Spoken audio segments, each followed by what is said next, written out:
Bem-vindos ao Museu de La Terra de Miranda. E é com muito gosto que vos vamos a mostrar aos aparatos, ferramentas e coisas utilizadas numa cozinha mirandesa. A apresentação vai ser feita por Isabel Pera, colaboradora desta casa e conhecedora de todos estes aparatos. Vamos começar por esta grande peça que se chama latulha. Latulha feita toda madeira e sem pregos, toda feita de encaixe. Não havia pregos naquela altura e então era toda feita de encaixe, como mostra aqui os encaixes.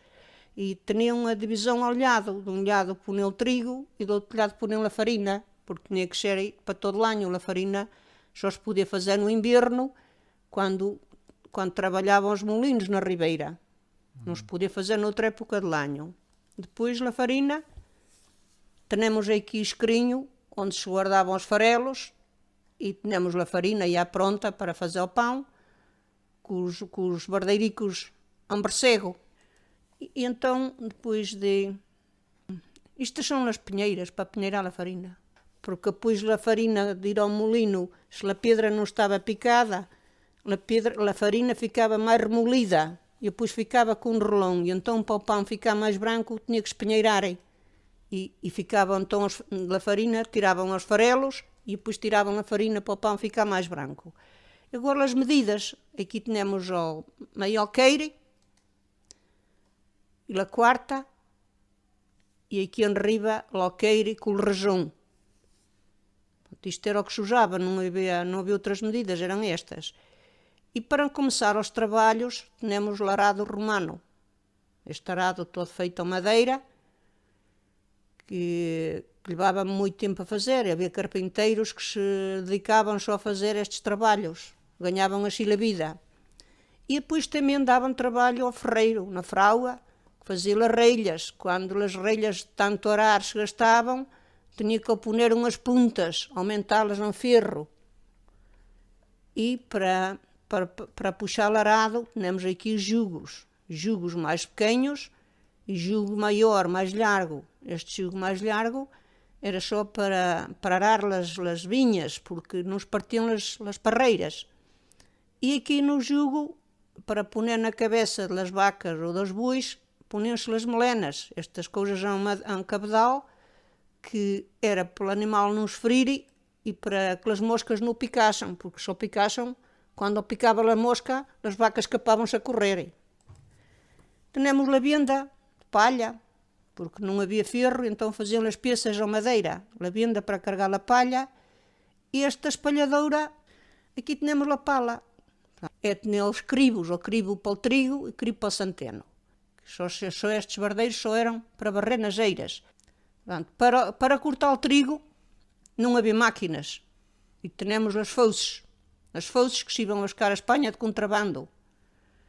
E então, quando a foice não cortava, tinham este corno com a pedra andrente com água e afilavam a foice. Ora, a foice era sempre posta na mão direita, e na esquerda, como era ela que apanhava o pão, tinham que pôr as dedeiras, que eram estas peças um cabedal, que era para não se cortarem. A chegada era um trabalho muito custoso e as pessoas cansavam-se muito a chegar, e então a chegada costumava-se dizer que era muito lambona, que era sempre estar sempre só a comer, e cada 2 ou 3 horas era preciso estar a comer. E então temos aqui a cesta com o caçulo, onde se levavam as sopas para elas comerem. Temos a calabaça, que esta está com encestada, porque senão a calabaça escachava-se, e então ali naquela curva punham um baraço, uma corda, e se havia um poço a cerca, iam a pôr a calabaça no poço para ter o vinho fresco, para não boer tanto, não podiam boer muito, que havia pouco. E agora temos aqui esta grande peça, chamamos o trilho. Esta peça era muito importante, porque era com que se separava o grano da palha. Depois de estar os manolhos feitos, iam nos carros de bois para as eiras. Como as eiras eram um terreno que nunca se fazia nada, portanto, botavam uns poucos de manolhos de cada vez no chano, e com o trilho, aqui tem este ferro onde se metia ao cambiço. Aqui punha-se ao cambiço e alantri estavam uma junta, vacas, burros ou mulos, aquilo que tinham. E então andavam arriba do cereal, depois do meio-dia, quando o sol estava mais quente, que já estava o cereal quente, ajudava a tirar o grano da espiga. E as pessoas andavam sentadas num banquito, 3 pés, aqui arriba, outras vezes até punham calhaus e lagrutada, também costumava andar aqui na brincadeira. E então tinha que estar atenta, porque se as vacas iam fazer o serviço, tinha que agarrar no instante ao penico e a parar as necessidades das vacas, que senão então ficava o trigo todo porco. E então agora vamos a outra parte, também muito importante, porque aqui no Concelho de Miranda não há indústria, pouca há, e então lá pouca cai, aqui as pessoas vivem só da agricultura e da criação de animais. Agricultura, como acabamos de ver. Criação de animais e a raça mirandesa e a raça churra mirandesa. Temos aqui uma cabanha feita mesmo como manda a maneira. Esta cabanha é feita de colmo de palha centena, porque o centeno aqui nas nossas terras cria-se muito forte. E então, como dava-se-lhe uma batedela às espigas, e então, depois com os colmos, fazia-se a cabanha. O pastor tinha o cuidado de fazer a parte de trás um pouco curvada, porque lá o avenida e escorrer pelas palhas ou para baixo. E de olhar de pôr as esteiras, também, para não instanteiro, não tinha tanto frio. E então, depois tinha então a manta embaixo, a manta aos quadros, que era feita nos telares. Esta lana é muito bonita, que é a raça churra mirandesa, esta é a negra e a branca, nos cestos feitos de brimes, que havia povos em que havia homens que se dedicavam só a fazer as cestas e por isso chamavam-se os cesteiros. Era a profissão que tinham. Há pastores que ainda hoje, aqui são pastores mais antigos, que não têm máquinas e fazem a esquila a mano. Estão aqui as tijeiras com que esquilam lá as canhonas. As canhonas durante a noite não havia o que há hoje. As canhonas dormiam ao relento. E então, para as ter guardadas durante a noite por causa do lobo, faziam estas canhiças. Canhiças, aqui estas partes de madeira, mas esta rama era de olmo. As folhas davam-las aos cochinos. E da rama faziam as canhiças, porque enquanto verde podiam dobrar os galhos, dobravam os galhos e não os partiam. E então os galhos dos olmos era para fazer as canhiças para o desqueiro. E o ganado dormia toda a noite dentro das canhiças. As canhonas, aquelas que são mais golosas, vão alantre. As outras são mais matreiras e vão por trás tocando a sorna e têm os seus chocalhicos. Mas os chocalhos, os pastores, têm uma astúcia.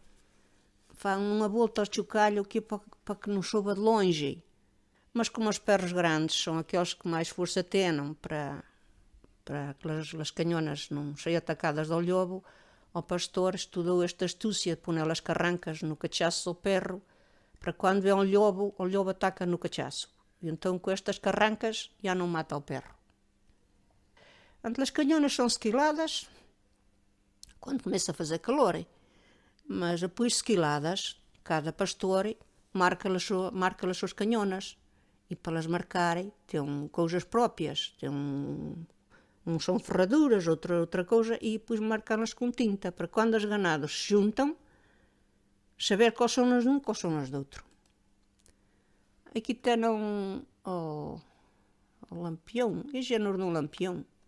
Põem na cabanha, para quando o lobo vem, é sempre uma luz para afastar o lobo, ou alguém, para saber que está alguém na cabanha, para não se aproximar das canhonas. É sempre mais uma defesa, e aquele que é esperto até trai umas espingardas escondidas. Aqui estão os cornos, onde levavam a comida. Pois não havia plásticos como hoje e tinham que se valer das suas habilidades. Então, temos aqui uma amostra de rocas feitas por pessoas que se dedicam a trabalhar a madeira. E nenhuma é igual, são todas diferentes. Que elas fazem com janelas, fazem-las com muitos trabalhos. E umas são para o lino e outras são para a lhana, porque para afilar o lino era de uma maneira e para afilar a lhana era de outra. A lhana são as rucas mais simples. Agora, para afilar o lino, tem esta peça que chamamos ao cartapaço. Portanto, esta era só para o lino, esta não era para a lhana, esta é só para o lino. Agora temos aqui outra parte, que esta aí é melhor. Aquilo a cozinha. A cozinha, que era todo. Servia para todo, a cozinha servia para todo. Fazia-se um grande lume, não havia chaminés para chupar o fumo. Era todo muito... ali pelas telhas, a casa estava toda negra do fumo. E então temos os trafogueiros, o mourilho onde se punha a lenha, para começar a arder melhor. E depois temos os trafogueiros, onde se punham feito em ferro, onde se punham estas pequenas malgas, que era para estar a sopa caliente, que é o primeiro que vinha, comia. E tem as lhares, onde se pendurava as caldeiras, para ter sempre água caliente. Portanto, e temos estes grandes escanhos de madeira. Este tem aqui esta tábua, puxada mais para fora, servir de mesa. E em riba temos as mantas de lhana, que são feitas no telar. Portanto, aqui, então, temos mais no escanho, temos este velador, onde se punha a candeia, que geralmente era a luz daquele tempo. Era feita, ao que se punha na candeia, era só gordura, para dar a luz. E o escanho, aquilo as pessoas sentavam-se, comiam, dormiam, nascia-se e morria-se no escanho. Havia casos em que o padre ia a casa e dava-lhe a extremunção às pessoas nos canhos, para não ir a ver a cama, porque a cama não estaria muito boa, porque havia poucas peças de roupa e os filhos eram muitos, e então, para não ver a miséria. E tem aqui este caixão de madeira. Este caixão de madeira era para pôr a fogaça. A fogaça, e tem aqui estas dobradiças feitas de cabedal, e abrindo lá o caixão, tem muito espaço, dava para pôr a fogaça e dava para pôr ao prato com a chicha. Com a chicha que havia, que naqueles tempos eram tempos muito difíceis. E depois tem aquele terço, que em casa dos meus avós eu ainda assistia a estas coisas. Antes de comer, rezava-se. E no fim de comer, todo mundo tinha que estar calhado e botar a benção na mesa. Ai daquele que não rezasse. E então, depois, no fim de fazer o serano, tínhamos que rezar o terço. Custasse ou custasse. Muitos escapavam-se, disse que iam às vacas. Ai, eu vou às vacas.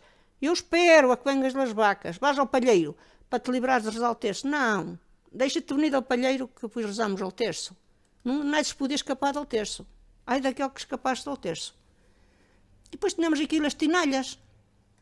Esta grande era para a água, para o vinho, para a azeitona, para o azeite, mesmo para as castanhas, conservava as castanhas. Agora esta aqui, esta aí é mais pequena, e era mais para os pimentos do vinagre, e para os tomatos, faziam aí a conserva. E as mais pequenas para lunte do cochino. Isto foi muito usado, isto veio todo de Espanha, que aqui a primeira cerâmica usada aqui foi a espanhola. Não havia dinheiro, e então faziam troca de coisas.